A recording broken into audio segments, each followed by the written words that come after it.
Mga kaagoy! May biryani sa night market ng Urdaneta. Authentic ang lasa. 150 nga lang ang presyo. Malinamnam at malasa. Nasa gilid nga lang ito ng Jollibee. At makikita mo na nga ang pwesto ni Kuya. Tignan nyo naman kung gaano nga kasarap. At pinipilahan nga ang biryani. Kaya tara, kain tayo. Uy, may good news ako. Biryani ba ang hanap mo? Meron nga sa night market ng Urdaneta. Authentic nga ito. At Cantoy style chicken biryani. Marami-rami nga ang kanyang dinadala dito. Up to 70 to 80 na chicken biryani nga ang kanyang binibenta sa night market ng Urdaneta. Sauce pa lang ng kanyang biryani, panalo na. Kaya kung naghanap nga kayo ng biryani na affordable at authentic ang lasa, subukan nyo nga dito. Yung kanyang manok malaki at yung lasa hindi tinipid. Per tab ang kanyang benta. At hindi nga lang chicken, meron niyang beef biryani rin na benta. Sir, biryani. Biryani po. Biryani ba?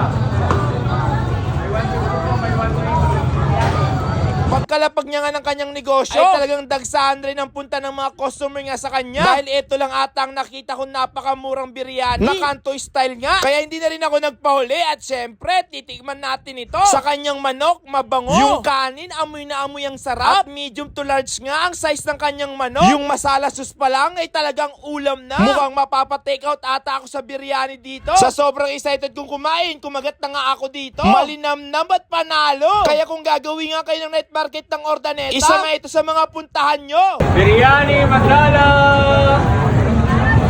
Bilhin na nga kayo ng biryani. Mura na at masarap pa. At mapaparami ka nga ng kain. Minukbang ko na nga itong nabili ko ng biryani inatab. Dahil sobrang sarap kainin dito. Kaya kung umabot ka sa video ito, pakicomment naman kung taga saan ka. Para alam ko kung saan napadpad nga ang aking vlog. Agoy!